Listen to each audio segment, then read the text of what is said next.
जय जय राम कृष्ण हरि जय जय राम कृष्ण हरि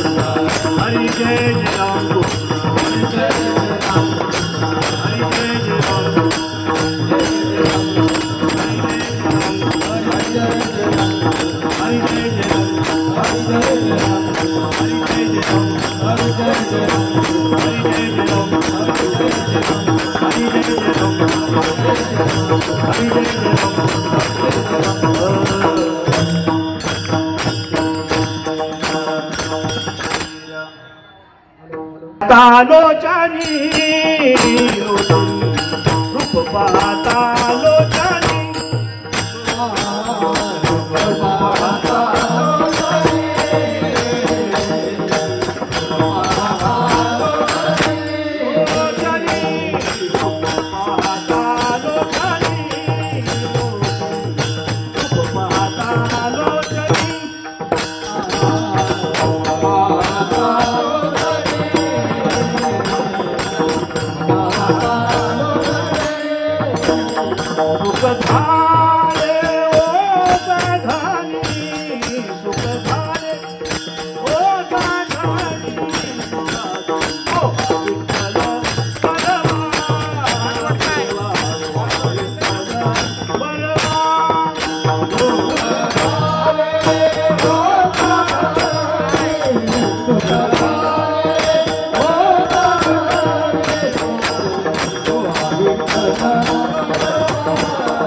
चे हात पाय ही चंदन चंदनाचे हात पाय ही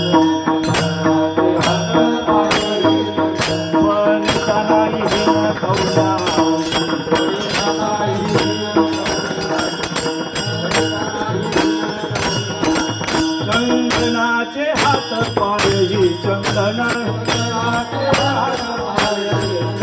चंदनाचे हात पाय ही चंदन चंदनाचे हात पाय ही वरिता नाही नटवण्या वरिता नाही नटवण्या नाही पाठी पोटी अंधकार नाही पाठी पोटी अंधकार नाही पाठी पोटी अंधकार नाही पाठी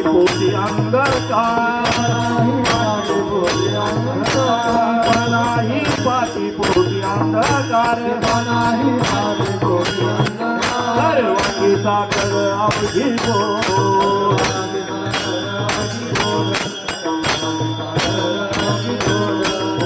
म्हणे पैसा म्हणे पैसा हाताव गुण घ्यायचे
त्यांच्या कृपादाने कथेचा विस्तारू बाबाजी सद्गुरु दासतुका जयंची केले स्मरण होय सकळ विद्येचे अधिकरण ते चिवंतू श्री चरण श्री गुरूंचे ते नमस्कार होणे आता ओम नमो ज्ञानेश्वरा करुणा करा दयाळा तुमचा अनुग्रह लागलो पावन झालो चराचरा नमो सद्गुरु तुकया ज्ञानदीपा नमो सद्गुरु तुकया ज्ञानदीपा नमो सद्गुरु सच्चिदानंद रूपा नमो सद्गुरु भक्त कल्याण मूर्ती नमो सद्गुरु भास्करा पूर्णमूर्ती सेवेला की सेवक झालो तुमच्या लागलो तुमच्या लागलो चरणा तुमच्या लागलो सेवेला की सेवक झालो तुमच्या लागलो तुमच्या लागलो तुमच्या लागलो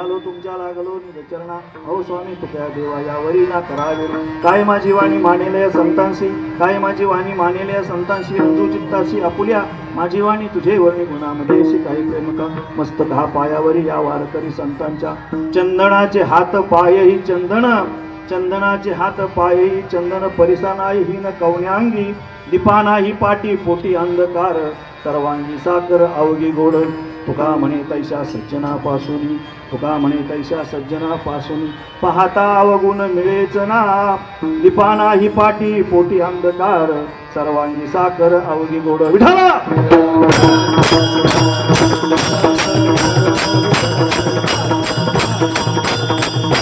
हो प्रस्तुत प्राप्त प्रसंगी प्राप्तस्थळ कीर्तन रूपी सेवेकरता घेतलेला अभंग कीर्तन रूपी सेवेकरता घेतलेला अभंग किंवा कीर्तन रूपी सेवेकरता उच्चारलेला अभंग देहूचे सुप्रसिद्ध साधू जगन्वंदी जगद्गुरु विश्वमान्य विश्वभूषण विश्वपंडित याश्वत जन्माला आलेल्या जड जीवाला उपदेश करण्याकरता होऊन आलेले वैराग्याचे मूर्तिमंत पुतळे संत श्रेष्ठ श्री तुकोबाराय यांचा 3 चरणाचा आणि संत पर प्रकरणातला असा अभंग विठाला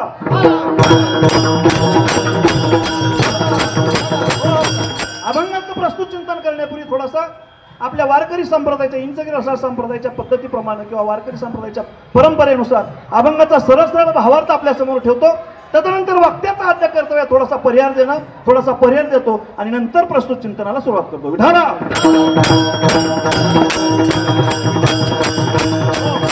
अभंग जगद्गुरु श्री तुकाराम महाराजांचा अभंगाचा प्रतिपाद्य विषय आहे संतपर या अभंगात जगद्गुरु श्री तुकाराम महाराज संतांचा महिमा सांगत आहेत आणि संतांचा महिमा सांगत असताना तुकाराम महाराजांनी या ठिकाणी 4 प्रमेयाचा उपयोग केलेला आहे म्हणजे 4 उपमा देऊन संतांचा अलौकिक महिमा कसा आहे त्या या अभंगातून प्रतिपाद्य करतात महाराज या ठिकाणी सांगतात पहिली उपमा देताना महाराज संतांना चंदनाची देतात चंदनाचे हात पाय ही चंदन मुळापासून शेंड्यापर्यंत चंदन झाडाला खोड बी तसं फांदी बी तशी आणि फळचंदन नाही पण ज्याप्रमाणे पानं सुद्धा चंदनात तशी चंदनाच्या कुठल्याच अंगाला त्या चंदनाचा जसा सुगंध असतो तसे संत आमचे कसे आहेत त्या चंदनाप्रमाणे ही पहिली उपमा आहे महाराज चंदनाला काहीतरी उपमेला थोडंसं महाराजांना काहीतरी वाटलं असेल म्हणून चंदनापेक्षा पुढची एक उपमा महाराजांनी चंदनापेक्षा पुढची दिलेली आहे कशाची परिसाची दिलेली आहे महाराज म्हणतात परी ज्याप्रमाणे आहे परीस काय करतो सगळ्यांना तुम्हाला माहिती आहे आपण प्रस्तुत चिंतनात पाहणार आहोत परिसाचा स्पर्श लोखंडाला झाल्यानंतर लोखंडाचं सोनं होतं त्याचप्रमाणे आमच्या संतांचं सुद्धा स्पर्शाचं झालं तर आपल्या अडजड जीवाचं सोनं झाल्याशिवाय राहत नाही असे एक संतांनी त्या परिसाची उपमा महाराजांनी या अभंगातून दिसलेली आहे त्या दोन्ही उपमा मला वाटतं कमी वाटत असलेल्या म्हणून महाराजांनी अभंगात 3ऱ्या चरणात 2ऱ्या चरणात 3री उपमा दिली आणि ती म्हणजे कशाची दिली दिव्याची दिली महाराज म्हणतात दिव्यासारखे आमचे संत आहेत ज्याप्रमाणे दिवा पेटल्यानंतर प्रकाश पडतो आणि अंधकार जातो त्याप्रमाणे आमचे संत या जिथं जातील तिथं प्रकाश जीवन करतात आणि अंधार आपला अज्ञानाचा अंधार घालवतात आणि मला वाटतं दिव्याची सुद्धा उपमा कमी वाटली असेल म्हणून महाराजांनी दिव्यापेक्षा पुढची उपमा साखरेची दिली आहे कारण साखर कशी सर्वांगानं गोड आहे साखर त्यामुळे आमचे संत सुद्धा सर्व बाजूने ज्या बाजूने तुम्ही संतांना पाहाल त्या बाजूने आमचे संत कसे आहेत गोड आहेत म्हणजे कसे आहेत सज्जन आहेत आणि अशा प्रकारच्या ह्या 4ही उपमा दिल्यानंतर त्या 4ही उपमात काहीतरी उणीवा वाटले असतील काहीतरी कमीपणा वाटला असेल काहीतरी अवगुण दिसले असतील म्हणून महाराज म्हणतात हे 4ही उपमा संतासाठी सज्जनासाठी कमी आहेत जर या 4ही उपमेला चंदन आपण लांबून पाहिलं तर त्यात अवगुण दिसणार नाही आपल्याला परिसराला लांबून पाहिलं तर आपल्याला त्यात अवगुण दिसणार नाही दिव्यामध्ये आपल्याला लांबून पाहिलं तर अवगुण दिसणार नाही आपल्याला साखरेत पाहिलं तर लांबून अवगुण दिसणार नाही पण जवळून गेलो आणि त्याच्यात पाहिलं तर काहीतरी त्या 4ही वस्तूत अवगुण मिळेल तसा आमच्या संताकडे पाहिलं तरी सुद्धा अवगुण मिळणार नाही अभंगाच्या शेवटच्या चरणात तुकोबाराय म्हणतात तुका म्हणे तैशा सज्जनापासून पाहता अवगुण मिळेच ना त्या आमच्या संत सज्जना मायबापाकडे कोणताच अवगुण मिळत नाही ह्या 4ही वस्तूकडे अवगुण मिळतो तो कोणता अवगुण मिळतो तो आपण अभंगाच्या प्रस्तुत चिंतनात पळा आणि अशा प्रकारे अभंगाचा सरळ सरळ भावार्थ मी आपला माझ्या बुद्धीप्रमाणे ठेवलेला आहे विठाला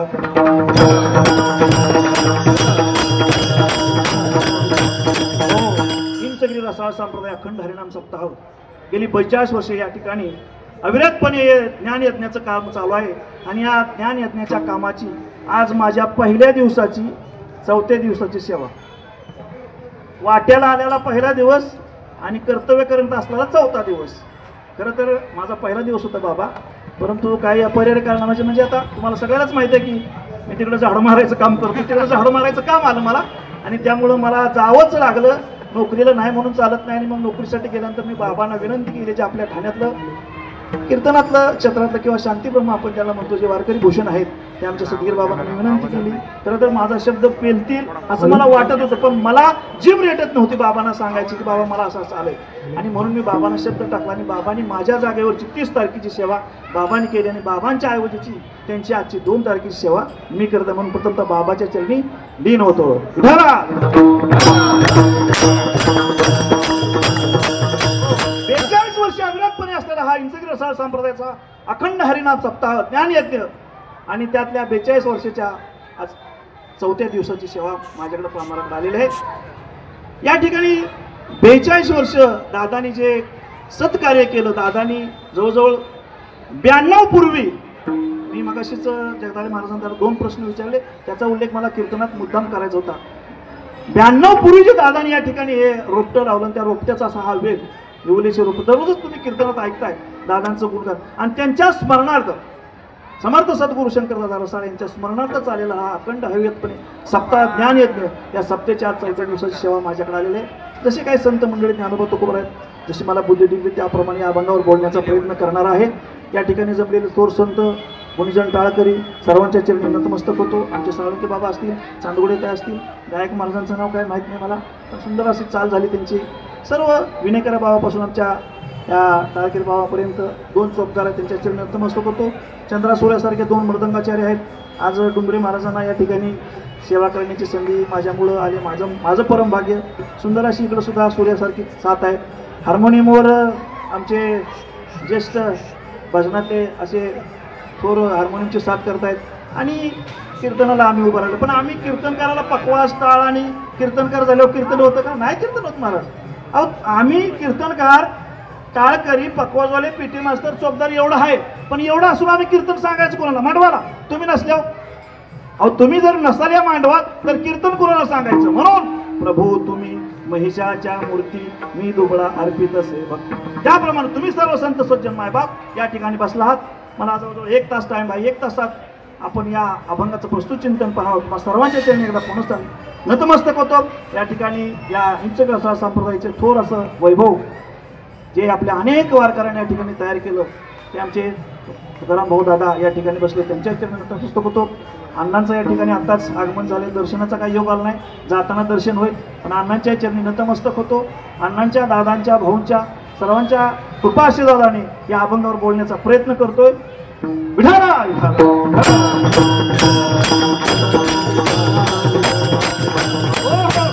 अभंगाचा विषय आहे संतपर प्रकरणाचा अभंग आहे. अभंग जगद्गुरु श्री तुकाराम महाराजांचा आहे. या अभंगातून जगद्गुरु श्री तुकाराम महाराज संतांचा महिमा सांगतायत. कुणाचा महिमा सांगतायत? संतांचा.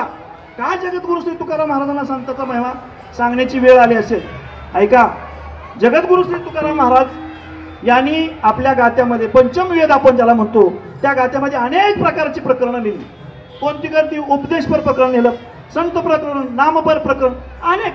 तुम्ही म्हणते आंधळा पांगळा सगळं सगळं सगळं. पण संत एक प्रकरण असं तयार केलं, संत प्रकरण, की त्या ठिकाणी सज्जनाची महती, सज्जनांचं वर्तन, संतांचे उपकार, असे अनेक संतांबद्दल महाराजांनी लिहिलं. अनेक लिहिलं. आणि आज सुद्धा आपण जो हा अखंड हरिनाम सप्ताहाचा जो यज्ञ आहे, तो एका संतांच्याच कशासाठी स्मरणार्थ आहे. ऐका, हजारो वर्षापूर्वी भगवान श्रीकृष्णाने यमुनेच्या तटावर, यमुनेच्या तीरावर अनेक सौंदर्यांना एकत्रित करून, अनेक गोपालांना एकत्रित करून त्या ठिकाणी काला केला. कुठं? यमुनेच्या तीरावर. आणि यमुनेच्या तीरावर काला केला करत असताना त्या गोपालांना विचारलं नाही त्यांनी, तुम्ही कोणत्या आडनावाचे आहात, तुम्ही कोणत्या जातीचे आहात, तुम्ही कुठून आलात.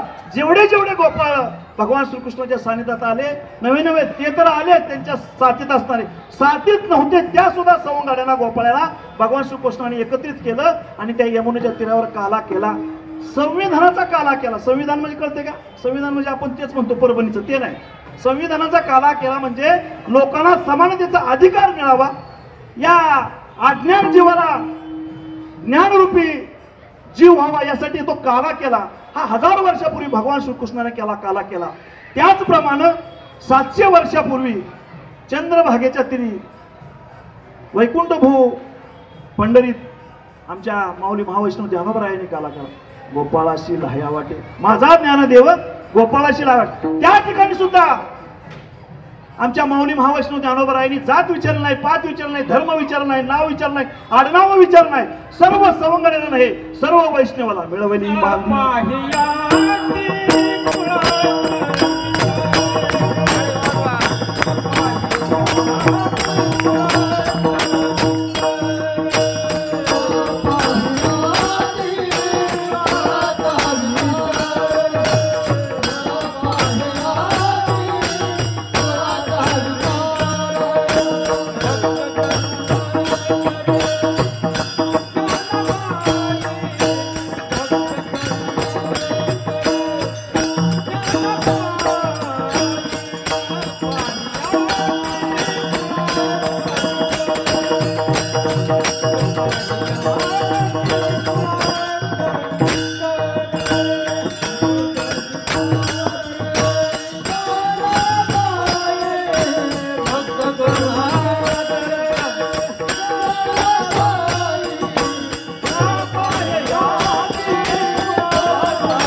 असा विचार करत नाहीत. हजारो वर्षापूर्वी भगवान श्रीकृष्णानं काला केला सवंगड्याच्या गोपाळाच्या साथी बरोबर, आणि 700 वर्षापूर्वी आमच्या माऊलीने काला केला पंढरपुरात सवंगड्याने एकत्र घेऊन, आणि आमच्या वैष्णवांची मांदियाळी या ठिकाणी पंगत केली अशी. आणि तसाच काला आज जवळजवळ 70-75 वर्षापूर्वी या ठिकाणी समर्थ सद्गुरू शंकरदादा रसाळ यांनी या ठिकाणी तो काला केला, आणि तेव्हापासून जो काला चालू आहे तो आजपर्यंत तो तसाच काला चाललेला आहे. आणि त्यांच्या स्मरणार्थ चाललेला हा अखंड हरिनाम सप्ताह. विठाला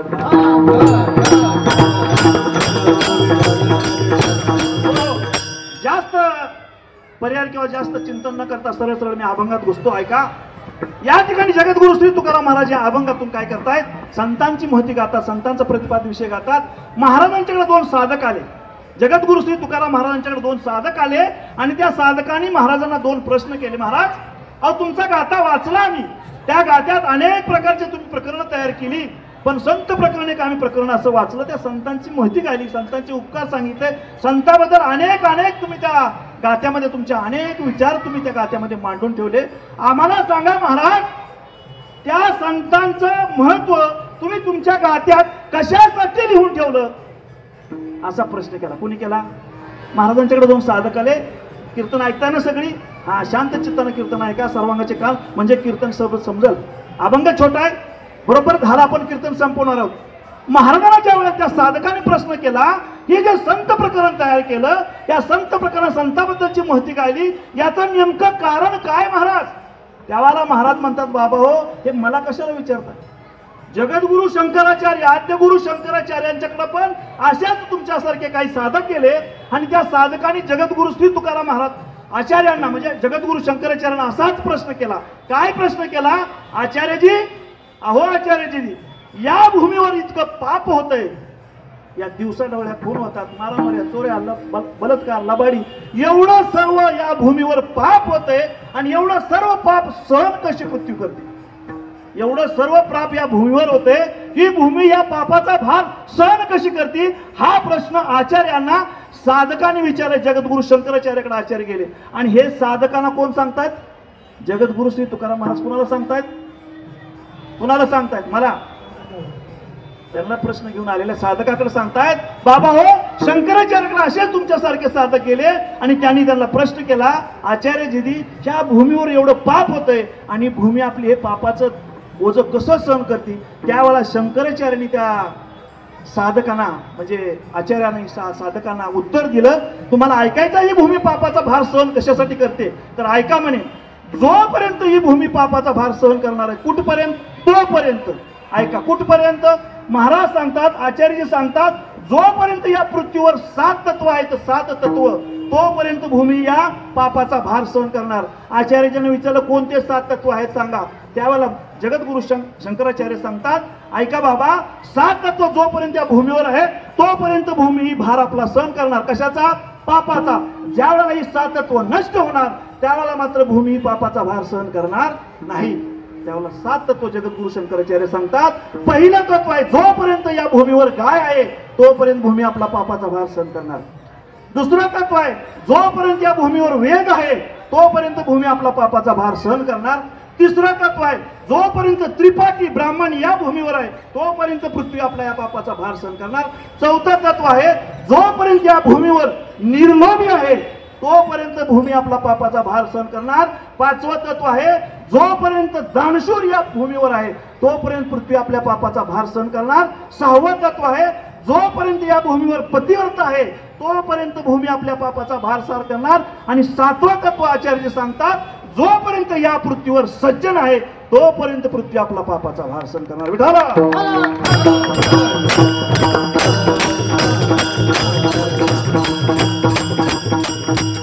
आचार्याने काय केलं, एक एक एक एक तत्व त्यांना फोडून सांगितलं. आता इथं सांगत नाही, आपलं एक तत्व महत्वाचं आहे. कोणतं?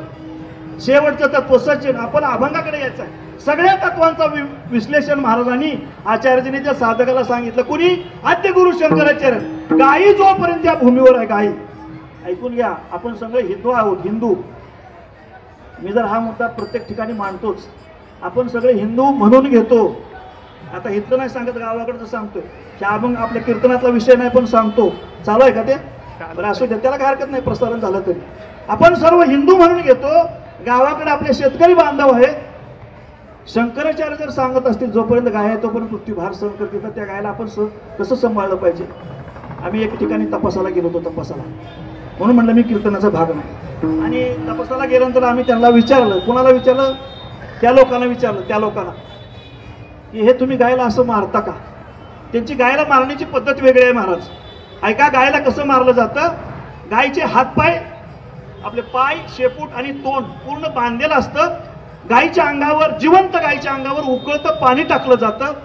उकळतं पाणी टाकल्यानंतर त्या उकळत्या पाण्यानं गायीचं चमडं लूज होतं आणि ते गायीचं चमडं लूज झाल्यानंतर जिवंतपणी त्या गायीचं चमडं काढलं जातं. आम्ही तपासाचा भाग सांगतो तुम्हाला. आणि जिवंतपणी त्या गायीचं चमडं काढत असताना आम्ही त्यांना विचारलं, तुम्ही असं जिवंतपणी का गायीचं चमडं काढता? गायला मारा आणि नंतर चमडं काढा. त्याने उत्तर दिलेलं आहे का तुम्ही, जर आम्ही या जिवंतपणी गायीचं चमडं नाही काढलं तर ते चमडं काय होत नाही, निघत नाही. आणि म्हणून आम्ही अशा प्रकारे, आपल्याला जर अंतकरण असेल, अंतकरण शब्द नावाचा कळतो ना, अंतकरण मराठी माणसाला शब्द काय इंग्लिशमध्ये सांगू, अंतकरण असेल तर आपण थोडंसं ऐका.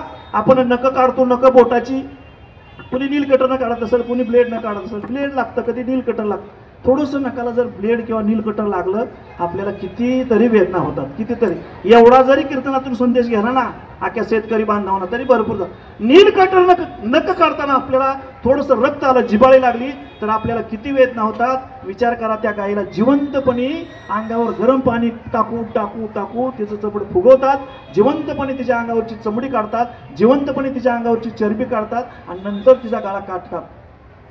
एवढा मेसेज शेतकरी बांधवापर्यंत म्हणतात ना, दावणीला गाय मरू द्या, उपाशी मारू द्या, पण कसबाला देऊ नका. विठाला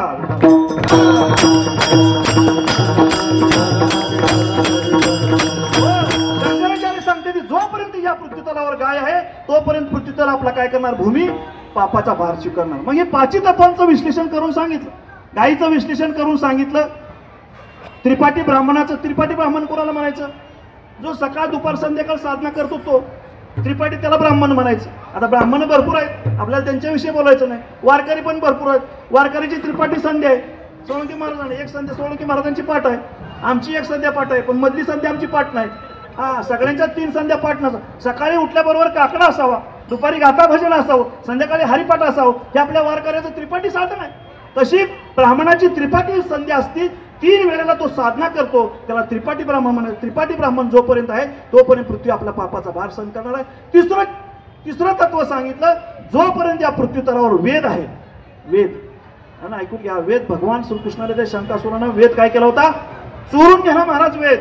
त्या शंकासुराचा वध करून तो वेद चोरून आणलाय. म्हणून त्याचं शस्त्र देवाच्या कसं आहे, 24 तास हातात आहे महाराज. तो वेद जोपर्यंत जिवंत आहे पृथ्वी तलावर तोपर्यंत माणसाला किंवा या पृथ्वीला आपला पापाचा भार सहन करावा लागणार आहे. चौथं तत्व सांगितलं, जोपर्यंत निर्लोभी आहे. निर्लोभी म्हणजे कळतंय का? अहो आपल्याला सांगू द्या, इथं या, इथं शाळेत मतदान इकडं आहे ना, तुमचं नाव कुठल्या वार्डात आहे, तिकडच्या का इकडच्या, इथं या, तुमचं नाव घ्या, नाव सांगा आणि घेऊन जावा. अहो कोसभर मारून जातंय. राजकारणाचं सोडून द्या, पण कुठल्याही लोभाशिवाय माणूस कुठली गोष्ट करत नाही आजकालच्या जमान्यात.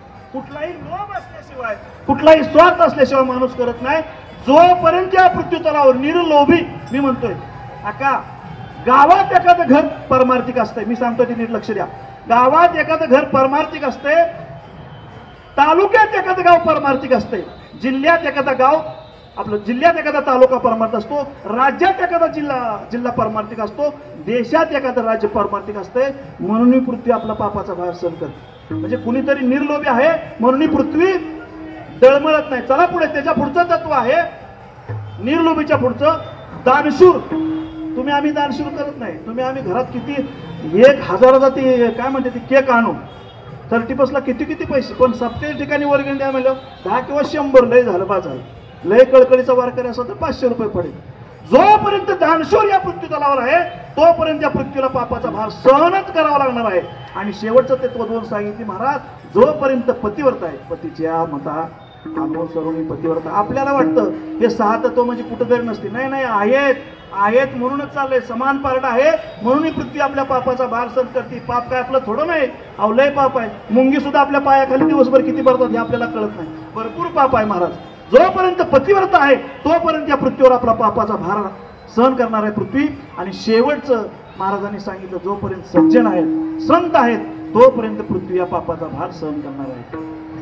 हे शंकराचार्याने साधकांना दिलेलं उत्तर जगद्गुरु श्री तुकाराम महाराज आपल्याकडे प्रश्न घेऊन आलेला संतांचा महिमा तुमच्या गात्यात काय तयार केला, त्याचं उत्तर देताना जगद्गुरु श्री तुकाराम महाराज सांगतात, तुम्ही मला विचारताय ना सज्जनाची महती, सज्जनाचा महिमा, संतांचे उपकार तुम्ही तुमच्या गात्यात का लिहून ठेवलं, तर जोपर्यंत बाबा सज्जन आहेत ना तोपर्यंतच या पृथ्वीला आपला पापाचा भार सहन करणार आहेत. सज्जन आहे म्हणून पृथ्वी पापाचा भार सहन करते. हे 7 तत्व नसतील तर पृथ्वी आपल्या पापाचा भार सहन करणार नाहीत. मग परत त्या साधकांनी जगद्गुरु श्री तुकाराम महाराजांना प्रश्न केला, महाराज काय कळाली हो, वेद कळाला हो. वेद त्यांना कळत नाही, पण वाचून वेद पठण करणारे त्यावेळेला लोक असतील ना. महाराजांना सांगितलं गाय कळाली, वेद कळाला, त्रिपाठी ब्राह्मण कळाला, आम्हाला दानशूर कळाला, निर्लोभी कळाला, पतिव्रता कळाली, पण आम्ही सज्जन नेमकं म्हणायचं कुणाला? सज्जन कुणाला म्हणायचं? आम्ही सज्जन म्हणतो, संत म्हणतो. आणि आमची मग नंतर फसगमत होती. धोतर बांधलं, नेहरू शर्ट घातला, फेटा बांधला, उपरण बांधलं, कीर्तन सांगितलं की आम्ही त्याला सज्जन म्हणतो. आणि सज्जन नंतर गेल्यानंतर काय करतो माहिती, मग आमची फसगमत होती नाही का. बुकालेला टिळा लावला, कीर्तन सांगितलं त्याला सज्जन म्हणू नका. मी नेहमी सांगतो, कीर्तनकार 2 तास काय करतो त्याच्यापेक्षा बाकीचे 22 तास काय करतो त्याच्यावरून त्याचं कीर्तन ठेवा ना. ऐकलं लक्षात? नुसता हा वेश आहे. तुकाराम महाराजांचा अभंग आहे महाराज, वाघाची कलबूत दिस्या वाघ जायचा परी नाही दशा 6 अंग. अरे वाघाचं कलबूत कुणाला घातलं तर वाघच दिसत, पण त्याच्या अंगात तशी 6 आहे का? त्याच्या अंगात तसं बळ आहे का वाघासारखं? नाही महाराज. तर दुष्टन सांगाय वेळ नाही आपल्याला, अभंग सोडायचा. विठाला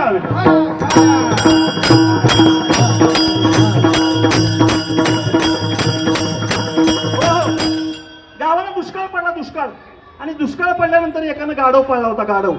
आणि गाढवात काय झालं, सगळे दुष्काळात हिरवं वलं सगळं जळून गेलं दुष्काळात. अहो खायला चारा मिळालं तर दुष्काळात हिरवा चारा कुठून भेटणार? आणि ते त्याचं गाढव मरायला लागलं. मग त्याला एक जणांनी सल्ला दिला, काय, अरे गाढव मरायला लागलं म्हणजे कोणाच्या वावरात सोडायचं, कुठं पाला पाचोळच नाही तर गाढवाला काय करायचं? मग त्याला सांगितलं, लोक वाघाला लय घाबरतात, मुंबईला लालबागला वाघ मिळतोय. वाघ मिळतो हो. म्हणलं काय करायचं? वाघ मिळतो म्हणजे त्या वाघाचं कलबूत मिळतंय रे. ती कलबूत आणून गाढवाला घालून ती सोडून वा. गाढवाला कुठं रानात हिरव्या बिरव्या चाऱ्यात, कुणी त्याला घाबरणार आणि ते दिवसभर चरून येईल. तसंच केलं त्या येड्यानं, गेलं मुंबईला, ती कलबूत आणलं म्हणजे वाघाचं चिलकत आणलं आणि त्या गाढवाला घातलं, आपल्या गाढवाला घातलं आणि दिवसभर ती गाढव बांधून ठेवायचं आणि संध्याकाळी रातभर ती चराय सोडायचं. अख्ख्या शिवारात कुठे हिरवं दिसायचं नाही त्याला, पण ज्या ठिकाणी हिरवं असेल त्या ठिकाणी सगळी मका बाजरी काय असेल ती गहू भुईमुग सगळं फडस्या काढायचं, निघून यायचं. गावातली लोक म्हणायचे जनावर मरायला लागले ते त्यांना खायला नाही, आणि इथं दिवसभर ही खाऊन कोण जातं हिरवं बंडी खायचं, भुईमुग खायचं, मका खायचं, बाजरी खायचं. त्या गावातल्या लोकांनी एक 7-8 दिवस विचार केला, म्हणजे आता रात्रीची गस्त लावली. 2-4 दिवस लोक काट्या बिट्या घेऊन गेली आणि एक दिवशी ती वाघ आला. आता ती वाघ होता का? गाढव होतं. ती वाघ आला आणि त्या लोकांनी लांबणच भलं म्हणे त्या पलानीच, अरे त्या मकत म्हणे वाघ आहे. 2-3 दिवस लोक माघारी जायची भिवून त्या वाघाला. आमच्यासारख्या वाघाला वरणी असली कपडे घातलेले भिवून जायचे. वाघ आहे कोणी त्याला मारायला जायचं. वाघ आहे मकत परत दुसऱ्या दिवशी आलं की परत त्या मग तो वाघ आहेच, कोणातरी बाजरीत वाघच आहे. एकाचं डोकं चाललं साळुंके महाराजासारख्याचं. म्हणला येड्यानो, आता आपण वाघाला घाबरायचं नाही का? म्हणला मी असं ऐकलंय वाघ मेला तरी गवत खाणार नाही, वाघ रक्तच खाणार. म्हणलं आपण जवळ जाऊया, त्याला मारायचा प्रयत्न करूया. मग असं काट्या कुराड्या भालं बरचे घेऊन जवळ जवळ जवळ जवळ जात लागली. मग त्या गाढवानं काय विचार केला, दररोज मला ही भिवून पळून जात होती. गाढवाने विचार, गाढव ते गाढवच ना, गाढव काय विचार करणार, गाढवाचाच विचार गाढव करणार. ते गाढवानं असा विचार केला की दररोज हे मला भिवून पळून जात होती, माझ्या जवळ आले, मी जर वराडलो तर किती लांब जातील पळून. गाढवाने विचार केला, मला वराडलं. आणि ती जशी जशी लोक जवळ लागली तसं तसं ती गाढव थरथर कापायला लागलं. आणि त्याला वाटलं आता वरडावं. महाराजांचे एक प्रमाण आहे, भुंक्या वेळी महाराजांचं तुकाराम भरायचं प्रमाण आहे की, मला नाही आठवत, विठाला विठाला त्याला वेळ काळ करत नाही त्यावेळेला ती भुंकत. आणि ती माणसं बघून ती गाढव जोरानं वरडलं. आता ती वाघाची डरकाळी असेल का, कोणाची डरकाळी? आणि जसं ती वरडलं तसा त्याचा काय केला, खुरमुंडाच केला. बाबा खिमा कसा करते ती, खिमा विकणारे लोक तसाच केला. त्याला त्याच्या मरणाला कारणीभूत त्याचा आवाज ठरला. महाराजांचं प्रमाण आहे, वाघाचे कलबूत दिसे वाघायचा परी नाही साच दशांगी. वाघाचा कलबूत घालून वाघ होत नसतो, कीर्तनाची कपडे घालून कीर्तनकार होत नसतोय. त्याला लय साधना, त्याला लय करावं लागतात. तुकाराम महाराजांना त्या साधनाने प्रश्न केला, सज्जनामे म्हणायचं कुणाला महाराज? बुकेवाल्याला गंधवाल्याला लिहिलं तर ती बुकावाला गंधवाला हाटीलाच असतोय, धाब्यावर असतोय जाताना. चांगल्याला सज्जन मानव तर चांगला पडद्याच्या पाठीमागे जाऊन बिडीचा धूर काढून परत भागवत कथा सांगतोय. सज्जन म्हणायचं कुणाला? हा काय काय लोक म्हणतात आमचा महाराज लय ध्यान करतो, लय ध्यान करतो, त्याला सज्जन आम्ही म्हणतो. महाराजांचं प्रमाण आहे. काय काय महाराज म्हणतात आमचा महाराज काहीच खात नाही, काहीच खात नाही, त्याला सज्जन म्हणायचं. आमचा महाराज बिळात राहतो, त्याला आम्ही सज्जन. आमचा महाराज पाण्यात राहतो.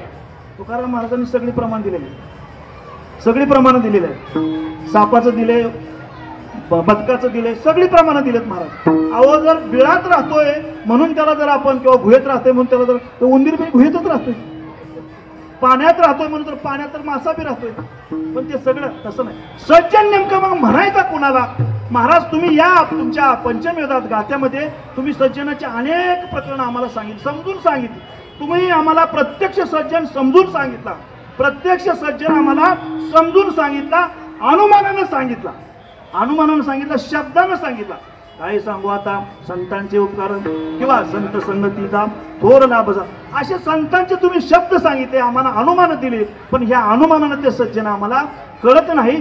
संतांना अशी एखादी उपमा द्या की बाबा याच्यासारखे संत असतात. महादेव गुळींना हा ती काळा सावळाचा उंच लांब आहे, जरा काळा सावळा दिसतो, तसा शेलकाटा, तसा जे गडी दिसतो घोडके महाराज, पण घोडके महाराज बुटका, असं काहीतरी आम्हाला कुणाच तरी उपमा द्या की याच्यासारखे संत असतात, याच्यासारखे संत असतात. एखादी उपमा देऊन सांगा. त्यावेळेला महाराज त्या संताला उपमा देताना अभंगाच्या पहिल्या चंदनाचे हात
पायी चंदन परिसानाही न कवण्यांगी. महाराज या ठिकाणी संतांना उपमा देताना, संतांना काहीतरी उपमा द्या म्हणून साधकांनी सांगितलं असताना, संतांना उपमा देताना जगद्गुरु श्री तुकाराम महाराज संतांना चंदनाची उपमा देत आहेत.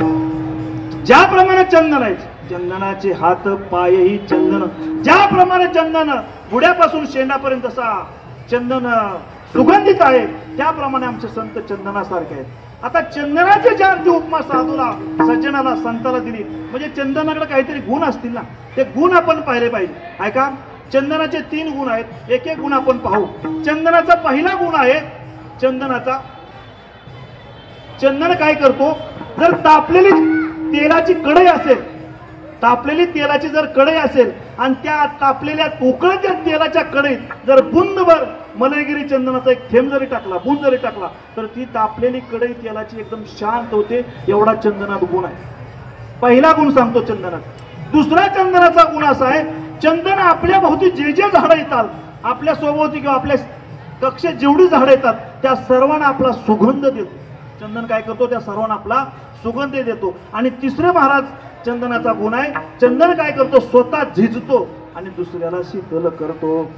3 गुण आहेत महाराज. काय पहिला गुण काय आहे, चंदन बुंदभर थेंब जर चंदनाचा उकळत्या तेलाच्या कढईत टाकला तर त्या उकळत्या तेलाचं काय होतं महाराज, बर्फासारखं पाणी होतं. तसेच आमचे संत आहेत. चंदनाची उपमा देण्याचं कारण आहे का, तसेच आमचे संत आहेत. काय करतात आमचे संत, या तापलेल्या जीवाला एकदा का संताची संगती झाली, अर्धा क्षण घडता संतांची संगती आणि तेने शांती मद पापा.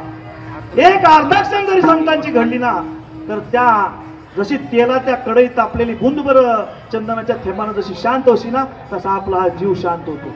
प्रमाण आहे महाराज तुकाराम महाराज म्हणतात. काय प्रमाण आहे ऐका, संसाराच्या तापे तापा मी देवा आणि करीत असो सेवा कुटुंबाची. बरोबर आहे का नाही?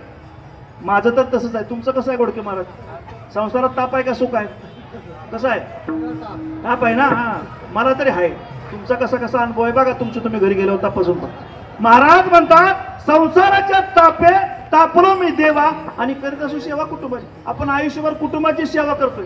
कुठं साधना, कुठं जपन, कुठं तपश्चर्या, कुठं देवळात जातोय, कुठं मंदिरात येतोय. आहे का आपल्याला वेळ? रातभर दिवसभर सारखा आना चालूच आहे ना, वयव आणि वयव, वयव आणि वयव. ते बंद झालंय का?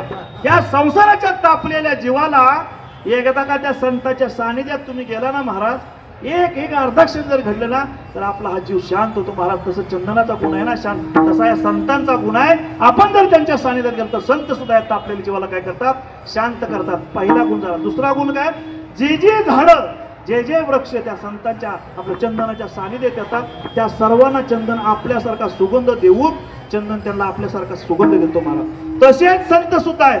जे जे साधक त्या संतांच्या, सज्जनाच्या, साधूच्या सानिध्यात जातात, त्यांना काय करतात महाराज, त्यांना मोक्षाचीच पदवी देऊन मुक्त करतात. आलिंगन घडे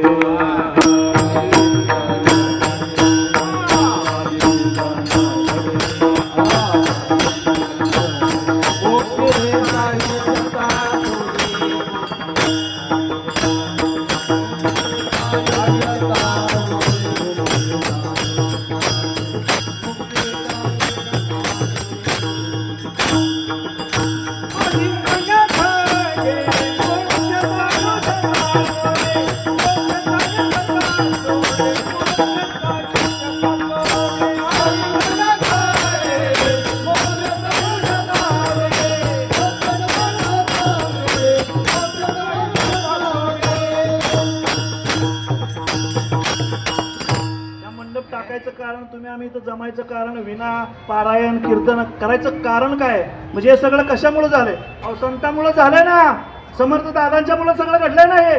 अहो दादा जर अवतीर्ण झाले नसते तर हे मंडप कुठला, इथं सप्ताह कुठला? संतांच्या सानिध्यात गेला. आलिंगन घडे मोक्ष सायुज्यता जोडे. चंदनाचा जसा गुण आहे ना आपल्या सानिध्यात जो येतो, जसे संतांच्या सानिध्यात आपला जीव गेला की तो संत, ते साधू आपल्याला काय करतात, त्या तापलेल्या जीवाला काय करतात, शांती देऊन काय करतात, आपल्यासारखा सुगंध देतात. पण सुगंध तरी कुठला देतात? जरा साळुंके महाराजावर वजच टाकतो. जरा काय होतंय, जरा सुगंध कुठला देतात साळुंके महाराजाला माहित आहे सुगंध कुठला असतो. संत जसा चंदन सगळ्या झाडांना सुगंध देतात, तसा साधू सुद्धा सुगंध देतो. कोणता सुगंध देतो? कोणता सुगंध देतो? बोध रूपी सुगंध देतो, बोध रूपी बोध दिला मध सांगा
तुम्ही संत माय बाप एवढा करा उपकार.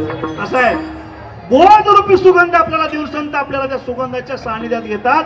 चंदनाचा जसा गुण आहे की आपला चंदनाचा प्रत्येक वृक्षाला सुगंध देतो, सगळं झाड चंदनाचं त्याच्या सानिध्यात त्याला सुगंध देऊन त्याचा तसा सहवास घडतो. तसे संत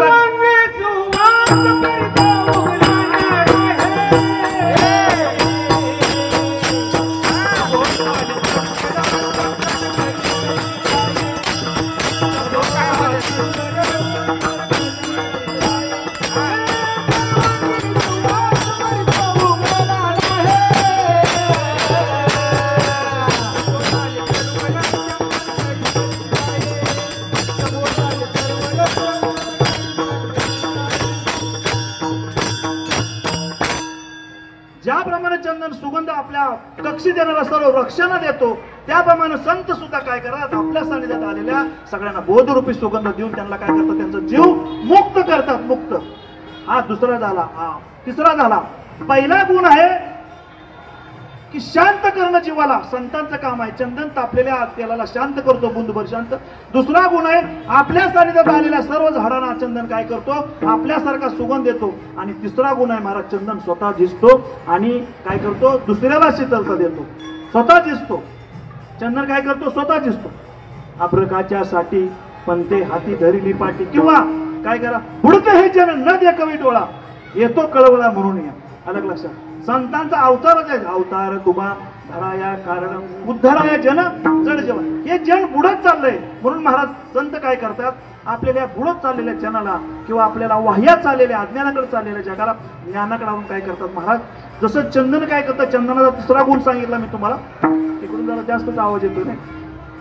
चंदनाचा गुण आहे ना, तिसरा गुण काय करतो, चंदन स्वतः दिसतो आणि दुसऱ्याला सुगंधित करतो. तसे संत स्वतः दिसतात, स्वतः आपल्याला त्रास घेतात आणि दुसऱ्याचं जीवन सफल करतात. हा झाला संतांचा गुण. विठाला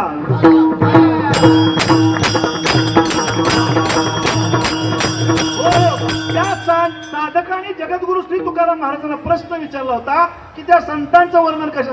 ते साधक म्हणले, कळलं महाराज आम्हाला संत कसे असतात, चंदनासारखे असतात. महाराज म्हणले नाही. महाराज म्हणले नाही, चंदनासारखे संत नाहीत.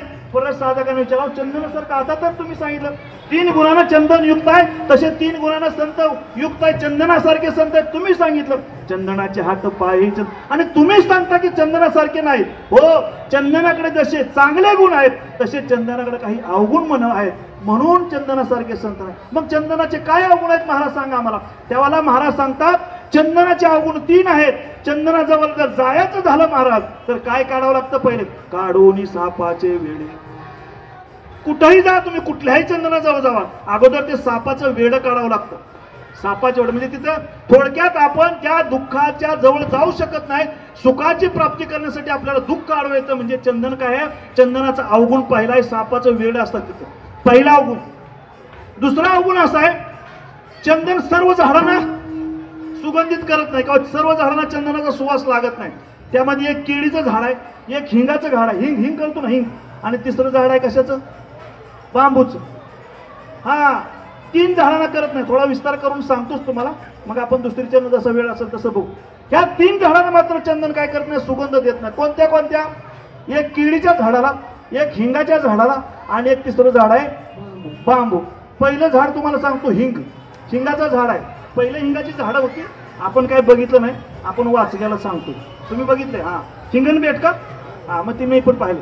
हिंगणाची झाडं होती, त्या हिंगणाच्या झाडाला चंदनाच्या बुडक्यात लावा, पण त्याला लागत नाही. त्याचं कारण सांगतो, तो हिंग आहे ना आपला सुवासच सोडत नाही. काय काय लोक असे आपला स्वभाव सोडत नाहीत. एक साधं उदाहरण सांगतो, आमच्या घरचे आलेत म्हणून. हिंग असतो ना, हिंग कशा कशा टाकतो आपण, भाजी टाकतो ना तुम्ही, महिला वर्ग भाजीत हिंग टाकताना. आमची आई होती, मी दौंड लावतो, त्या शेजारच्या मावशीने हिंगणाची डबी दिली होती, हिंग होता त्या संपूर्ण. आणि आमच्या आईला बेसन करायचं होतं, तिला वाटलं चटणीच आहे, आमच्या आईला वाटलं ती चटणी आहे. तिनं पीठ कालवलं, आईला म्हणलं तुझ्या हातचं बेसन छान लागतं ग, म्हणलं जरा कर बेसन. तिनं काही सुनबाईला विचारलं नाही, चटणी तिला चटणीसारखं ते हिंग दिसलं पिवळं आहे म्हणून. तिनं ती हिंग इतका टाकला त्या बेसनात, इतका टाकला, ते खाल्ल्यावर असं वाटलं, म्हणलं कशाचं बेसन केलं, हिंगाचं कसं. ती हिंग काय करतं, सांगण्याचा तात्पर्य माझा हे उद्देश आहे, ती हिंग आपला स्वभाव सोडत नाही, आपला गुणधर्म, आपला वासच सोडत नाही. त्यामुळे चंदन हिंगणाच्या झाडाला कधी सुवासिक देत नाही. चला पुढे, चंदन केळीच्या झाडाला कधी सुवास देत नाही का, केळीचं झाड चंदनासारखं सुवासिक होऊ शकत नाही का. अहो केळीला काय थोडी सोपट आहे तिला, एक पडदा काढला की दुसरं आहेच, त्या कीर्तनात निघाला की दुसऱ्या कीर्तनात आहेच, तिथनं गेलं बाहेर की पडदा चालूच आहे. एक सोपट काढला की दुसरं सोपट आहेच. गावाकडे पहिलं मांडवाला केळी बांधायची, नारळ पाडवायची. आम्ही शाळेत असताना ती केळीचं सोपट घ्यायचं, त्याच्यावर गाडीवर बसायचं आणि चालायचं, एकाने पुढे वाढायचं, असती केळी सोपट. अहो अख्ख्या पोरांनी ती सोपट जर नेली ती सोपट बाडका बुडका आहेच त्याला. असं तर केळी झाड, एक काढलं की दुसरा, एक काढलं की दुसरा, त्याची ती जातच तसली सोपटाची. त्यामुळं त्या केळीच्या झाडालाही चंदन सुगंधित करत नाही. आणि तिसरं आणि शेवटचं महत्वाचं झाड लागलं ते म्हणजे बांबूचं. बांबूच्या झाडाला कधीच त्या चंदनाचा स्पर्श जरी झाला किंवा चंदनाचा झाडा शेजारी बांबूचं झाड आलं तर त्या बांबूच्या झाडाला ते चंदन स्पर्श केला तरी त्या बांबूच्या झाडाला सुगंध येत नाही. त्याचं कारण असं आहे, बांबूचं झाड हे कसं आहे, गाठीचं झाड आहे, गाठी आहेत बांबूला, बांबूच्या झाडाला गाठी आहेत ना. बरं मी काय म्हणतो, वरनं गाठी असते तर आपण कोयत्यानं बित्यानं काढून बांबू बिंबू बनवतो, पण बांबूचं झाड ही आतल्या गाठीचा बांबू आहे ना. काय लय बांबू आतल्या गाठीचे असतात. विठाला विठाला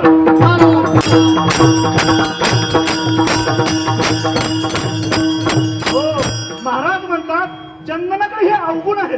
विनोदाचा भाग जाऊ द्या, चंदनाकडे अवगुण आहे. चंदन प्रत्येक झाडाला सुवासिक करत नाही.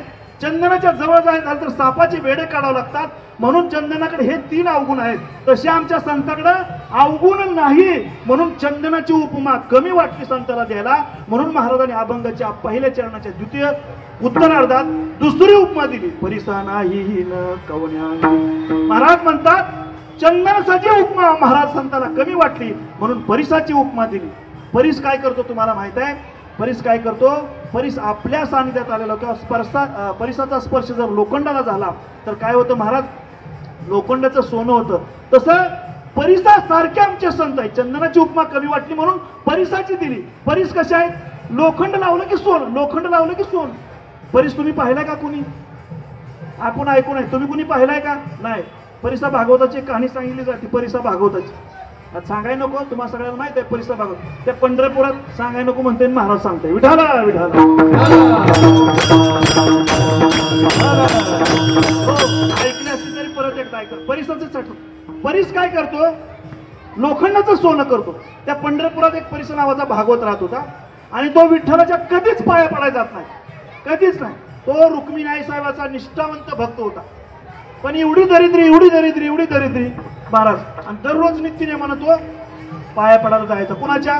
रुक्मिणी आई साहेबाच्या. पांडुरंगाच्या दर्शनाला कधीच जात नव्हता. एक दिवशी रुक्मिणी आई साहेब प्रसन्न झाल्या आणि आई साहेबांना सांगितलं, भागवता अरे तुझी दरिद्री आहे, गरीब आहे, काहीतरी मला मागून घे.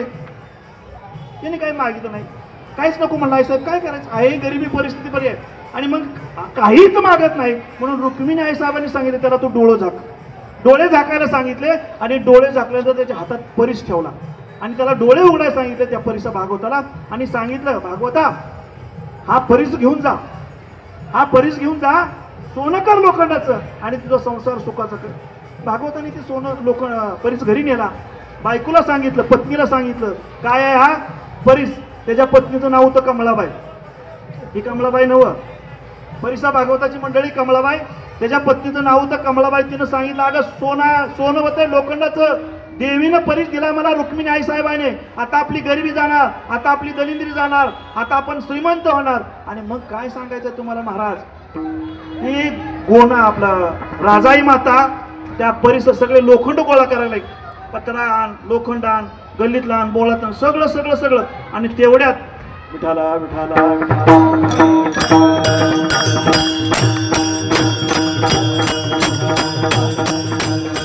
महाराज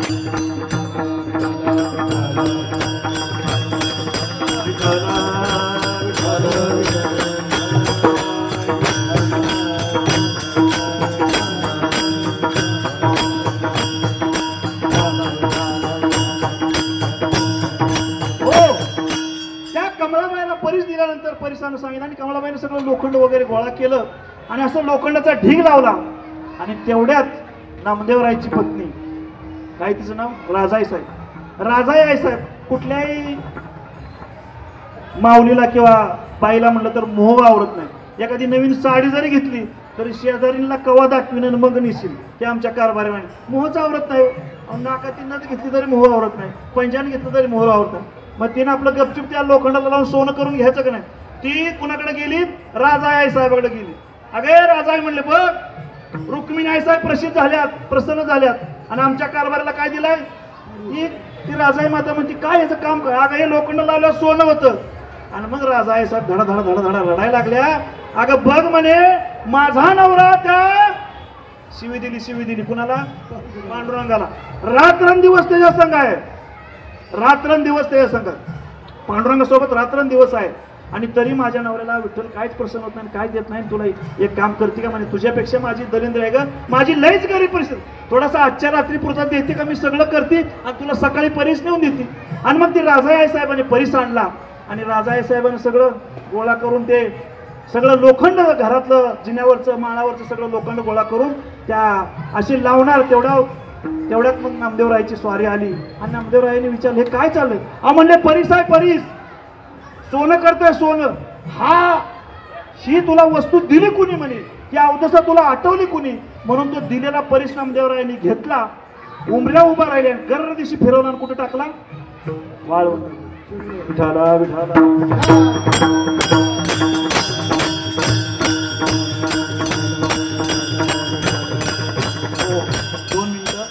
या ठिकाणी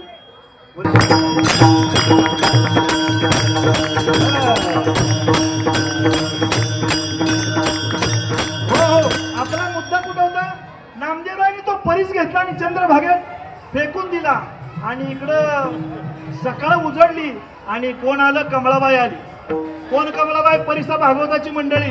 कमळाबाई आली आणि कमळाबाईला सांगितलं, आता पहाट झाली,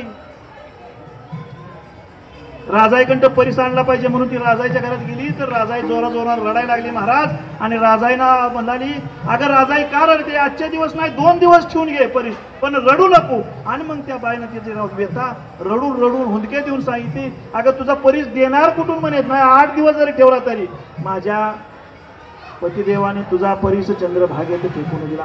आणि जसा फेकून दिला हा शब्द ऐकल्यानंतर त्या राजाई मातेला, त्या कमळाबाईला वेळ लागलं. कमळाबाई भानावर राहिली नाही. नंतर मग त्या ठिकाणी परिसा भागवत आला, त्याला ती कहाणी समजली. आपली पत्नी बेशुद्ध पडली, आपली पत्नी भानावर नाही. मग त्या परिसा भागवताला समजलं की नामदेवरायांनी परीस घेतला आणि फेकून दिला. आणि मग नामदेवरायला नको त्या अर्वाच्य भाषेत महाराज त्या ठिकाणी काय करायला लागला, तो परिसा भागवत शिव्या द्यायला लागला. आणि शिव्या द्यायला लागल्यानंतर मग नामदेवरायला शिव्या सहन होईनात. म्हणून नामदेवरायांनी काय केलं, शिव्या देऊ नको म्हणे बाबा, तुझा परीस मी तुला शोधून देतो. म्हणून त्याला चंद्रभागेच्या ठिकाणी घेऊन गेले त्या परिसा भागवताला. आणि परिसा भागवताला चंद्रभागेत घेऊन गेल्यानंतर गुडघाभर पाण्यात ते नामदेवराय गेले, 2-4 गोटे काढले आणि ते गोटे परिसा भागवताकडे दिले. तू लोखंड घेऊन ये, या गोट्याला लाव, ज्या दगडाचा किंवा ज्या गोट्याचा लोखंडाचं सोनं होते तो परीस समज आणि परीस घेऊन जा. आणि भागवत लोखंडच घेऊन गेलेलं होतं. ज्या गोट्याला तो लोखंड लावल त्या प्रत्येक गोट्याचं सोनं होत होतं महाराज. प्रत्येक लोखंडाचं सोनं, एक गोटा नव्हे, सगळे गोटेच परीस झाले होते ते. आणि मग परिसा भागवताला नामदेवरायाची महती, त्यांचं ज्ञान, त्यांचं संतत्व कळालं की मी एका परिसासाठी या भागवताला नामदेवरायाला एवढ्या शिव्या दिल्या, पण नामदेवरायाच्या हातात एवढी ताकद आहे, एवढी ताकद आहे की चंद्रभागेचे गोटे सुद्धा परीस होतात, एवढी संतांच्या हातात ताकद आहे. विठाला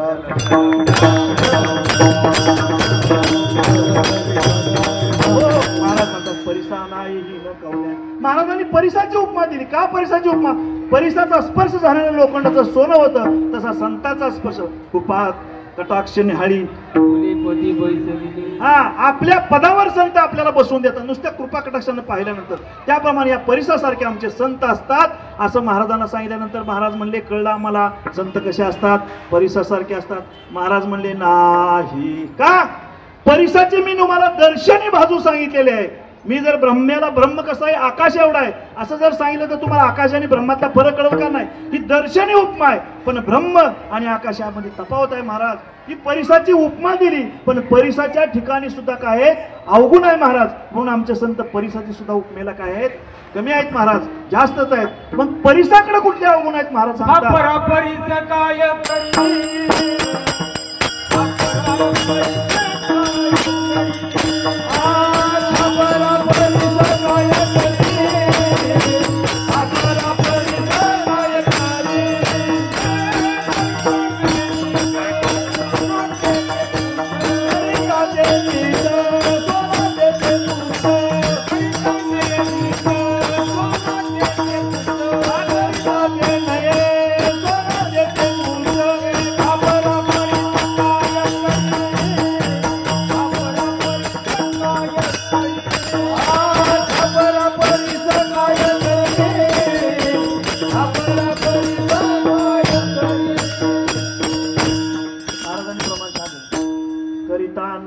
नीट स्वानात येते पुच्छ आणि कापरा परिस काय करी. अव कुत्र्याचं शेपूट नळीत घातलं, 9-9 4-5 दिवस नळी जरी बांधून ठेवली आणि परत नळी काढली, ते सरळ राहील का कुत्र्याचं शेपूट? ते वाकडं ते वाकडच. आपल्या मराठीत म्हण आहे, कुत्र्याचं शेपूट तसं वाकड ते वाकडच.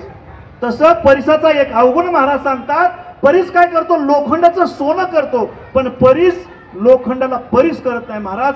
आणि परिस खापराला कधी परिस करत नाही. म्हणून महाराजांनी प्रमाण छान दिलं, खापरा परिस काय करी. म्हणून ते दोन अवगुण असल्यामुळं परिसाची सुद्धा उपमा महाराजांना काय वाटली, कमी वाटली.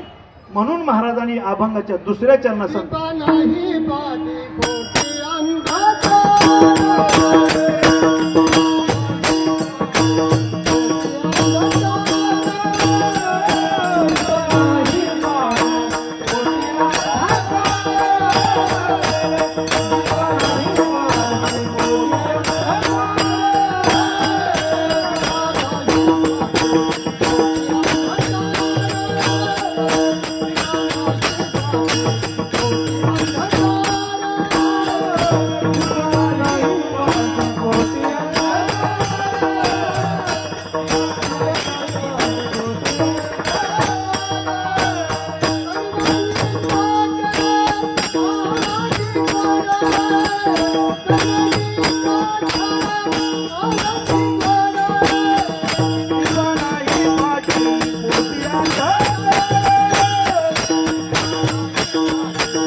नाही पाटी पोटी अंधकार सर्वांगी साकर अवघड. महाराजांना काय केलं, चंदनाची उपमा कमी वाटली. चंदनाकडे काहीतरी अवगुण आहे म्हणून संतांना चंदनाची उपमा कमी वाटली, म्हणून परिसाची दिली. आणि परिसाकडे सुद्धा काहीतरी अवगुण आहेत म्हणून परिसाची सुद्धा उपमा संतांना कमी वाटली. म्हणून महाराजांनी अभंगाच्या दुसऱ्या चरणात तिसरी उपमा दिली. कुणाची दिली?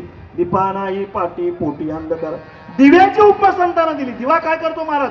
दिव्याचे गुण आहेत. काय करतो दिवा? दिवा ज्या ठिकाणी तुम्ही लावाल ना त्या ठिकाणचा काय करतो, अंधार निघून जातो.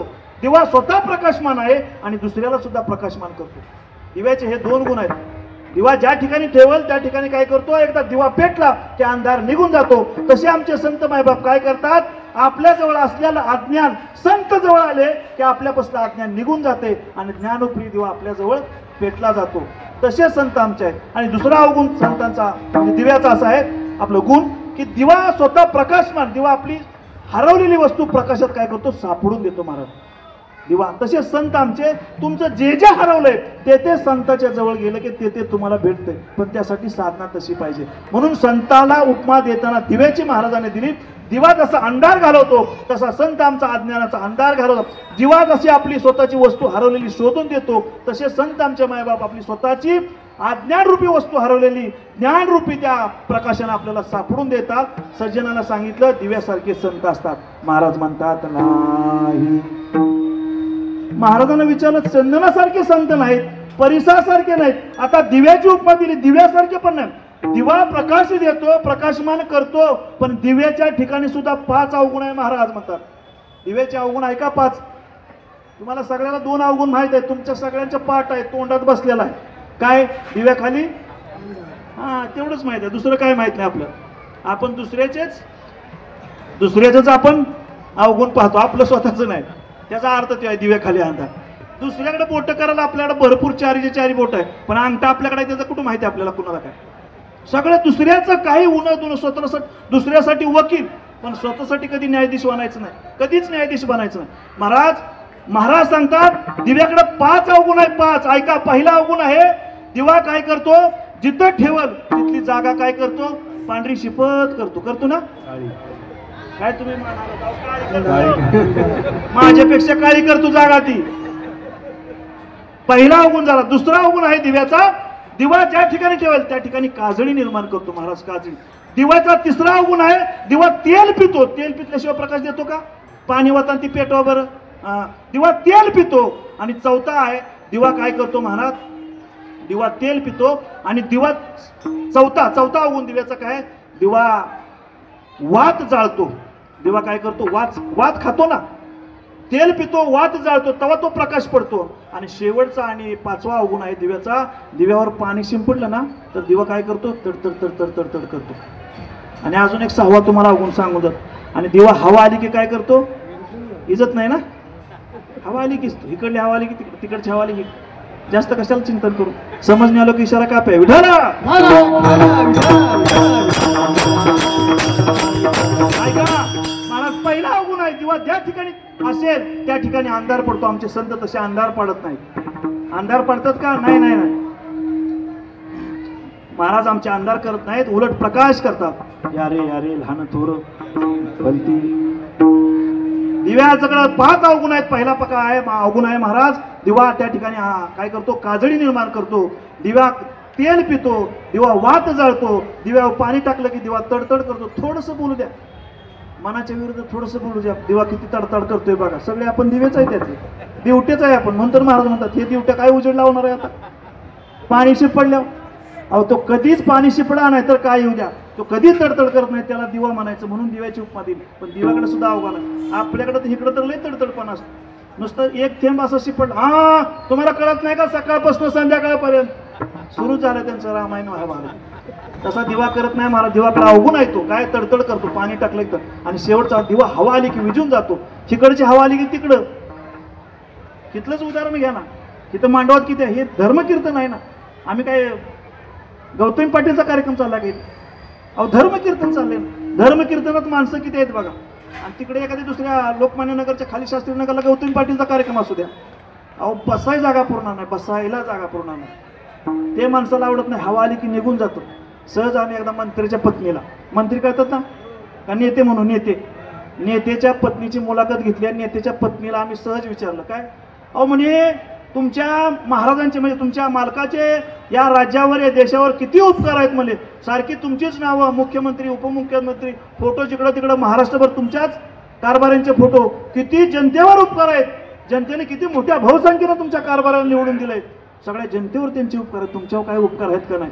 काय सुंदर पत्नीने उत्तर दिलं असेल त्या, किती सुंदर पत्नीने उत्तर दिलं असेल. काय उत्तर दिलं, महाराज थोडे फार उपकार नाही, तुमच्यावर कमी उपकार असेल एखादी कंपनी चालू केली असेल, एखादा कारखाना चालू केला असेल, कुणाला काय अनुदान दिलं असेल, हे तुमचे उपकार कमी आहेत, पण माझ्या मिस्टरचे एवढे उपकार आहेत जगात कुणावर नाही तेवढं माझ्यावर. मग आम्ही विचारलं त्यांच्यावर काय उपकार तुमच्यावर एवढे मोठे आहेत. त्यांनी सांगितलं आमच्या महाराजांनी म्हणजे आमच्या नेत्यांनी आमच्या मंत्र्यांनी एवढे पक्ष बदली केले पण अजून मला विठाला विठाला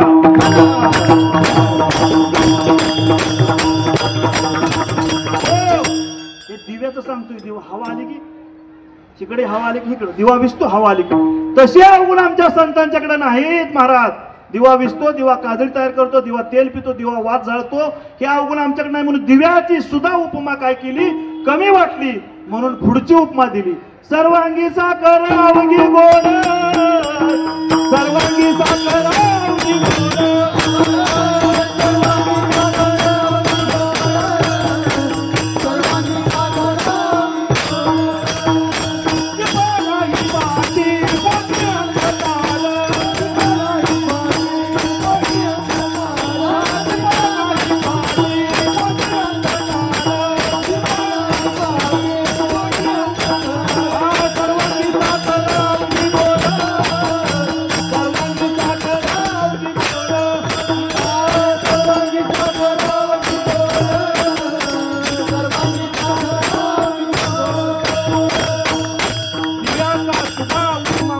कमी वाटली. महाराजांनी विचारलं, कळलं आम्हाला दिव्यासारखे संत आहेत. महाराज म्हणतात नाही, दिव्यासारखे संत नाही, दिव्याकडे काहीतरी अवगुण आहे.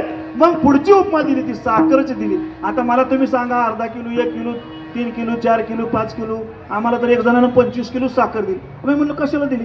नाही म्हणे तुमच्या घरी संत येतात, त्या महात्म्याचा उल्लेख करणं गरजेचं आहे. म्हणलं 25 किलो, हो हो राहू दे म्हणे 25 किलो. मी म्हणलं त्यातले एक पावशेर साखर काढ का मंडळीला आमच्या, जरा खारट आहे का तुरट आहे का जरा आंबट आहे बघ.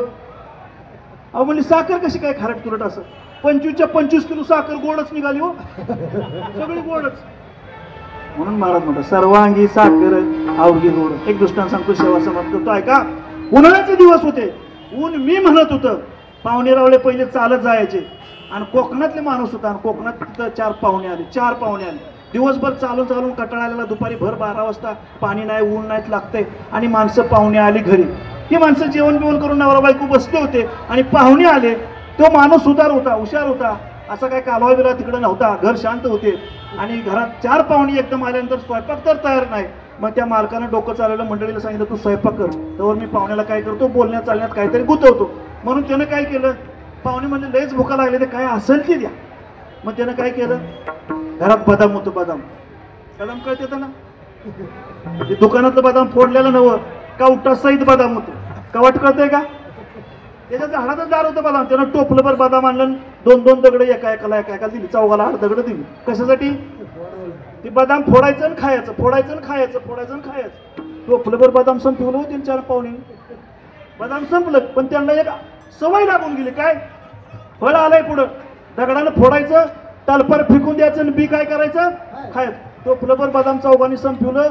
बाबांना हातलं बघितलं, अजून तर भाकरी चालत, अजून कालवण व्हायचं. मग पाहुणे तर भुके घेऊन आल्यात.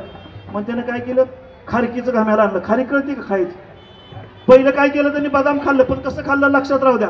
तालपारा फेकून आणि बदाम बी आतलं खालून टाकलं. नंतर खारीक दिली टोपलं भर. आता काय करायचं, तालपार फेकून द्यायचं आणि बी खायचं. खारकीचं काय खायचं, आता तालपार खायचं आणि बी फेकून द्यायचं. त्यानं सगळं घामायला बरोबर ती खारीक संपवली. खारीक बी संपवली, ह्याचं अजून बेसनच हटायचं चाललंय आतमध्ये. बरं ते हुशार होतं, उन्हाळ्याचा दिवस होता, मागं आंब्याचं झाड होतं, आंबं पाडायला लावलं होतं, आडीला लावलेलं होतं, टोपलं बरं आंबाचं आणून दिलं. पहिलं काय केलं त्यानं, तालपारा फेकून दिली, बी खाल्लं ना, बरोबर आहे का. आणि खारकीला काय केलं, तालपाला खाल्ली, बी फेकून दिली. आता आंबा दिला, आंबा काय खायचं, तालपारा का बी का दोन्ही, काय खायचं, पॉवर मेजर काय खायचं, तालपारा बी. आता टलपर बी फेकून द्यायचं आणि आता बी फेकून द्यायचं. आता मधला गाभा खायचा. काय खायचा, नुसता आंब्याचा गाभा खायचा. ऐका, बदामाचा जर विचार केला तर बदाम आतल्या अंगानं गोड आहे. बदाम कुठल्या अंगानं गोड आहे, आतल्या अंगानं गोड आहे. कीर्तन आपलं का गोड लागण आहे, मागा गोड नाही म्हणून इकडे कीर्तन गोड नाही. विठाला बदाम आतल्या अंगानं गोड आहे, खारीक बाहेरच्या अंगानं अंगानं गोड आहे आणि आंबा काय आहे मधल्या अंगानं गोड आहे. तसं साखर आहे का म्हणजे थोडी थोडी फुडून पाहिली गुळासारखी फुडून पाहिली तर आज साखर कडू आहे का नाही. महाराज म्हणतात साखर तशी आहे सर्वांगी साखर अवघे गोड. तशी साखर सर्वांगानं गोड आहे.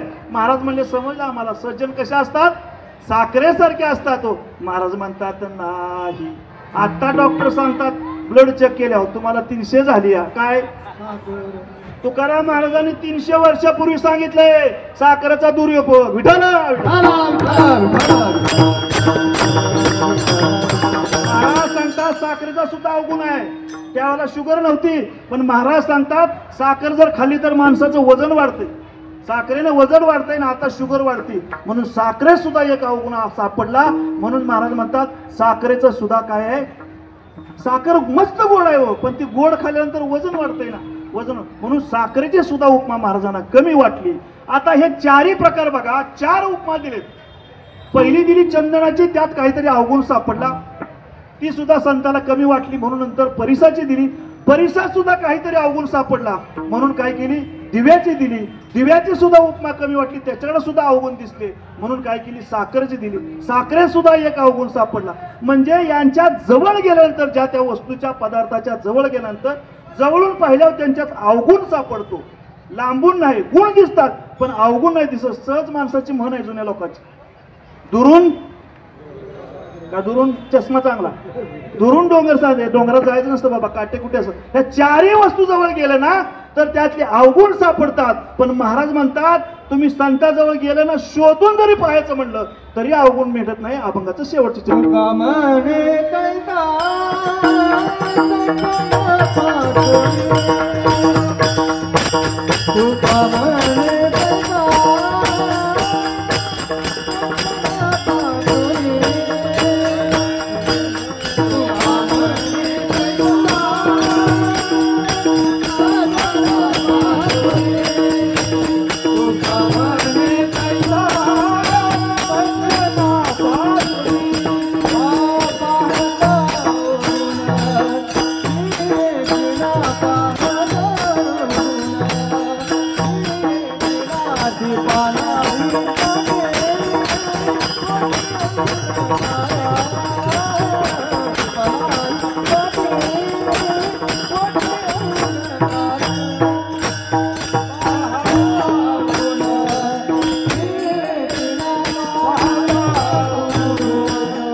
दीपानाही पाटी पोटी अंधकार सर्वांगी साखर अवघी गोड. तुका म्हणे तैशा सज्जना पासूनी पाहता अवगुण मिळेच ना. दीपानाही पाटी पोटी अंधकार सर्वांगी साखर अवघी गोड. विठाला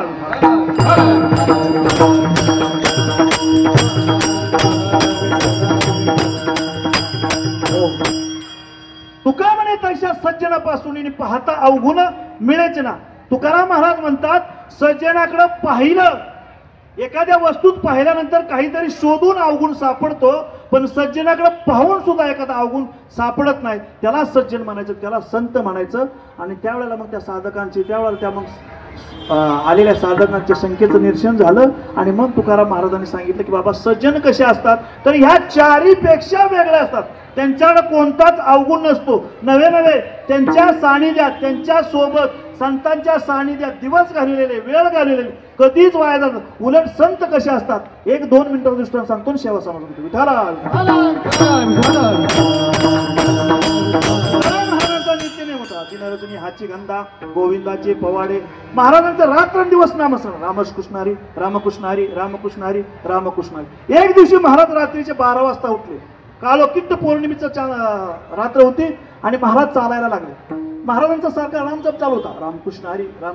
तुका म्हणे तैशा सज्जनापासून पाहता अवगुण मिळेल, अवगुण सापडत नाही. त्याच्यासाठी 1-2 मिनिटात दृष्टांत सांगतो, सेवा समाप्त. महाराज रात्रीचे चालत चालत चालत चालत निघाल्यानंतर त्यांना 4 चोर भेटले. काय भेटले? चोर. आणि त्या चोरांनी महाराजांना अडवलं. चोरांनी अडवल्यानंतर त्या चोरांना वाटलं हे बुवा दिसतंय, पटका आहे, विना आहे, चिपळे आहेत, टाळ आहे, त्याच्यापाशी काय मिळणार आहे. तर दुसरा चोर काय म्हणतो, नाही नाही नाही, ही अशीच असते ती म्हणतो, यांच्याकडेच जास्त काबाळ असते या बुवा लोकांच्याकडे. तर तिसरा म्हणतो अरे चला आपल्या घरी, कशाला याच्यात दुसरं कुठं तरी आपली चोरी बिरी. चौघाचं मराठी सांगायचं तर कॉन्फर्मेशन झालं, चौघाची संमती झाली आणि त्यांनी त्या केलं, त्या बुवाला धरलं. जोरानं हय हय हय करून आवाज दिला, ते बुवा काय ऐकलं, त्याचं आपलं तल्लीन झालेलं, ब्रह्मलीन झालेलं, रामकृष्ण हरी रामकृष्ण. आणि पायी चालू, ती बुवा काय ऐकत नाही दिसून. बुवा म्हणजे कोण? जगद्गुरु तुकाराम महाराज. रात्रीचे चालू होते. आणि मग त्या चौघांनी काय केलं, दोघांनी ह्या दंडाला आणि दोघांनी ह्या दंडाला धरून गाता गाता गाता गाता बुवाला हलवलं. अरे कोण आहेस तू? जगद्गुरु तुकाराम महाराजांचं ध्यान नाही, रामकृष्ण हरी जप चालू. 1दा 2दा 3दा जगद्गुरु तुकाराम महाराजांच्या काना ज्यावेळेला कोण आहेस तू, त्यावेळेला मग जगद्गुरु तुकाराम महाराज म्हणतात, मला विचारताय तुम्ही कोण आहे, आधी तुम्ही कोण आहे ते सांगा. ते म्हणले आम्ही चोर आहेत, चोर. महाराज म्हणतात मी महाचोर आहे, महाचोर. तर ते चौघा कसे म्हणजे आम्ही सांगत होतो ना तुला बाबा ही महाचोर आहे, असल्या वेळेसच जाऊन चोऱ्या करते. ते म्हणला कुठं निघालाय चोरी करायला? कुठं? चाकणच्या सावकाराच्या घरी. त्यांना बी खरं वाटलं, ती बी त्याच्या मागं मग भरपूर गाबाळ आहे. म्हणला चला माझ्या मागं. हळूहळू हळूहळू काहीच्या मनात शंका यायची, अरे बुवा नसल, माळकरी असेल, भजन करायचं, चला आपलं माघारी, उगं पोटाव पाय आपलं. नाही नाही म्हणायचं, महाराज लोक असंच असतात, चोऱ्या करणारे लोक असेच असतात. आणि मग ती चौघचे चौघ त्याच्या पाठीमागं महाराज चालू लागले. सावकारांचा वाडा आला. कितीतरी वेळा त्या चाकणच्या सावकारांनी सांगितलं होतं महाराज आमच्याकडे हरिपाठाला या, आमच्याकडे काकड्याला, आमच्याकडे एका दिवशी भजन करा, पण कधीच नाही. त्या दिवशी महाराजांना अगोदर सुचल्याने त्या दिवशी ते निघून गेले. आता महाराजा वाडामध्ये तटबंदी, तटबंदी म्हणजे कळते ना, चारी बाजूनं बांधलेला, कुठंच वेश नाही, दरवाजा रात्रीचा बंद. मग महाराजाला आता एवढ्या रात्रीचं जायचं कसं? मग महाराजांना सांगितलं बघा, म्हणले मी आज जातोय. महाराजांच्याकडे खुट्या होत्या, त्या खुट्या त्या भिंतीत, दगडी भिंतीत खुट्या ठोकल्या आणि महाराज चढून चढून वर गेले. चोरांना वाटलं चोरी करायची जी चांगली मेथड आहे, म्हणजे चांगली पद्धत आहे चोरी करायची. त्या चोरांनी सांगितलं आम्ही इथंच थांबतो, 4 जणी, तुम्ही आत उतरा आणि मोठ्या मोठ्या वस्तू, जडजड वस्तू आम्हाला पाठवून द्या. महाराज आत गेले. जेवढे मोठे दगड असतील, जाता असेल, पाटा असेल, वरुट असेल, सांगितलं. तरी एक जण म्हणला तुला सांगितलं होतं ना बाबा की असल्याच वस्तू पाठवणार, ही बुवाय चला घरी. तरी मग तू नाही नाही जरा वाट बघ. 1 तास 2 तास झालं, काय महाराज येईना. ते पण या चौघांनी ते एकानं काय केलं, वरनं बघितलं तर महाराज काय करत होतं, त्या सावकाराच्या दारात तुळस होती, त्या तुळशीला रामकृष्ण हरी प्रदक्षिणा चालले होते. मग महाराजाला त्या चोराला काय वाटलं, ही काहीतरी चोरी करण्याची पद्धत असेल, म्हणून एक जण त्या खुटीने गेला आणि महाराजांना विचारलं काय म्हण, चोरीचाच चाललाय म्हणे, ग फिर माझ्या माग. राहिलं 3 जणी, त्यातला दुसरा गेला आणि ते सगळंच गबाळ घेऊन जाईल म्हणे. तो बी चढला वर, परत तो त्याच्या मागे. आणि काय म्हणे चाललंय, चोरीच महाराज म्हणले चाललंय, चल फिर माग. ते बी फिरायला लागलं. असं करता करता चौघ गेलं, चौघ फिरायला लागलं. पाटाचा कोंबडा वरडला. महाराजाला ती चौघ, महाराज चोरीचं काय झालं, चोरीच चाललंय म्हणे, गप बसा. आणि पाठ झाली आणि काकडा सुरू झाला आणि मग आवाज दिला महाराजांनी, काय उठा पांडुरंगा. आता बस वेळ संपली आपली, पाटाची वेळ नाही, आता 10ची वेळ आहे. हा, आणि मग काकडा जसा सुरू झाला, सावकाराचा दिवाणजी उठला महाराज, आणि दिवाणजीने सावकाराला उठवलं. आपल्याला कितीतरी वेळा जगद्गुरु तुकाराम महाराजांना आपण बोलवलं, पण महाराजांनी आज सगळी संत मांदियाळी घेऊन आपल्या दारात काकडा चालू आहे. आणि मग काय सकाळी महाराज त्यांचे नोकर चाकर सगळे उठले. त्या चोरांनी कधी आंघोळ्या केल्या होत्या का नाही काय माहित नाही. 5च्या 5 जणाला महाराजा सकट आंघोळीला आत नेलं, चंदनाची उटी लावली, साबण हमाम म्हणू नका आणि काय मोती म्हणू नका, सगळ्यांना साबणानं आंघोळ्या घातल्या, नवी कपडे घालायला दिली महाराज असं आणि जेवायला बसवलं महाराज 10 वाजता सकाळच्या. आता 10 वाजले. 5 जणाला 5 पाट, ताटाला 5 पाट आणि मग 5ही ताटात 5ही पकवानाचं अन्न. ते चोर चौघांनी मध्ये महाराजाला बसवलं आणि दोघांनी साईडनं विचारलं, महाराज चोरच काय? चोराचंच चाललंय म्हणला, गप बसा. चोरीचंच चाललंय म्हणलं, गप बसा. आणि मग काय 5ही पकवान महाराज त्यांनी जेवले बिवले, हात बीत धुतले आणि आता निघणार महाराज असं अंगणात जाणार. तोपर्यंत तिकडं काय आलं, अहो हिऱ्या माते मोनिक आणि हिरे भरून 5 ताटं घेऊन आले. कोण? सावकारांच्या मिसेस. महाराजांनी दक्षिणा द्यायला आणि महाराजांनी तिकडून सुरू करायला. काय काय महाराजांनी सांगावं, मान विठाला विठाला.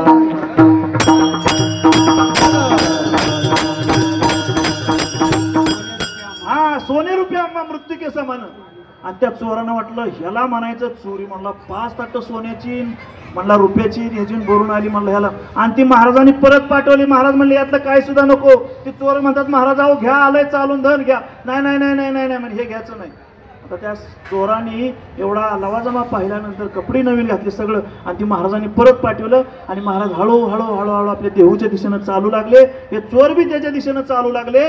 पण चोरांनी काय केलं, रस्ता बदलला आणि महाराजाच्या अगोदर देहू गावात गेले आणि देहू गावात जाऊन 5 जणांना आपली चौघांनी 4 वस्तू आणल्या आणि महाराजांच्या स्वागतासाठी उभे राहिले देहूच्या वेशीवर. वेशीवर उभा राहिल्यानंतर महाराजांचं वेशीत जसं आगमन झालं तसे ते 4ही चोर महाराजाकडे आले आणि महाराजांना सांगू लागले, महाराज तुमच्या सानिध्यात आम्ही आल्यामुळं आमचं चोरीचं काय झालं, चोरीचं व्यसन निघून गेलं. आता आम्हाला देहूत प्रवेश करताना असं मोकळ्या गळ्यानं करू नका. ही आमच्या माळा आणल्यात, चौघाच्या गळ्यात तुम्ही आमच्या माळा घाला आणि आमचा उद्धार करून आमच्या संघ घेऊन चला. ज्ञानेश्वर